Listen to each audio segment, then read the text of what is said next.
அஸ்ஸலாமு அலைக்கும். Welcome to எங்கள் சமையல். இன்றைக்கி நம்ம சேனலில் என்ன பார்க்க போகிறோன்னா, நம்ம உடம்புக்கு தெம்பு தரக்கூடிய சவுத் இந்தியாவோட ஒரு பாரம்பரியமான உணவு ராகி கஞ்சி. அதை எப்படி பண்ணுறதுன்னு தான் பார்க்க போகிறோம்.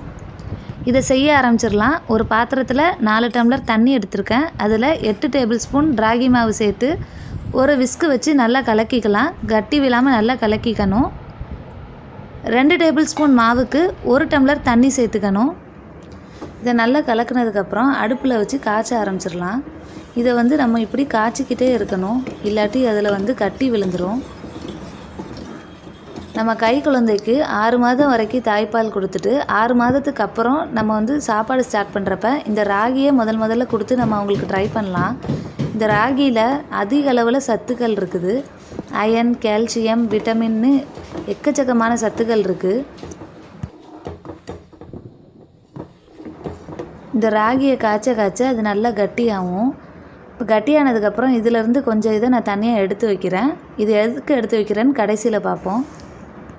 உங்கள் குழந்தைக்கு முதல்ல ராகி கொடுக்க போகிறீங்க அப்படின்னா 1 ஸ்பூன் ராகி மாவில் 1 டம்ளர் தண்ணி சேர்த்து நல்லா கலக்கி அதை காய்ச்சி லைட்டாக உப்பு மட்டும் சேர்த்து கொடுத்து பாருங்கள். பால் சேர்க்க வேண்டாம். அதை 1 வாரம் கொடுத்து பாருங்கள். அது அவங்களுக்கு செட் ஆகுதான்னு பாருங்கள். அதுக்கு அடுத்த வாரத்துலேருந்து இனிப்பு ஸ்டார்ட் பண்ணுங்கள். சீனி சேர்க்க வேண்டாம்.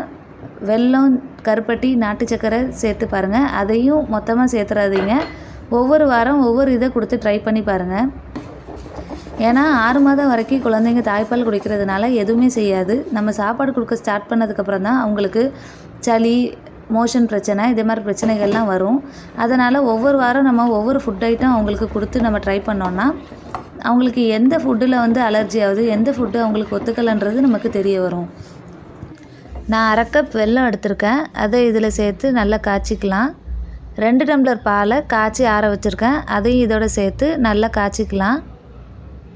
குடிக்கிற மாதிரி வேணும்னா 2 டம்ளர் பால் சேர்த்துக்கலாம். இல்லை சாப்பிட்ற மாதிரி வேணும் அப்படின்னா பாலோட அளவை கம்மி பண்ணிக்கலாம்.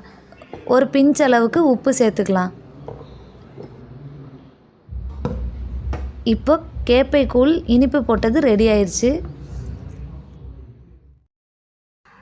சுகர் பேஷண்ட்ஸால் இனிப்பு போட்டது சாப்பிட முடியாது. அதனால் அவங்க இந்த மாதிரி செஞ்சு சாப்பிட்டுக்கலாம்.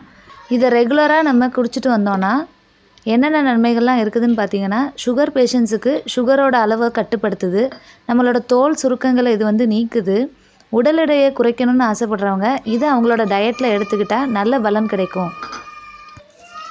இப்போ எடுத்து வச்ச ராகியில் என்ன பண்ண போகிறோன்னா, 1/2 கப் தயிர் எடுத்திருக்கேன். அதில் தேவையான அளவு உப்பு சேர்த்து தண்ணி சேர்த்து அதை நல்லா கலக்கி மோராக்கி இந்த ராகியில் நல்லா கலந்து விட்டுறலாம்.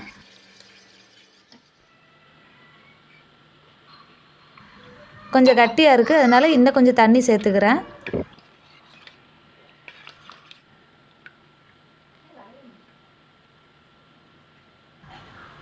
கொஞ்சம் சின்ன வெங்காயம் பொடியாக நறுக்கி வச்சுருக்கேன். அதை இதோட போட்டுக்கலாம்.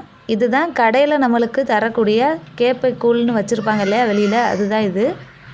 இந்த வெயில் நேரத்தில் இதை வாரத்தில் 2 முறை குடிச்சு வந்தோன்னா உடம்புக்கு நல்ல குளிர்ச்சியை தரும்.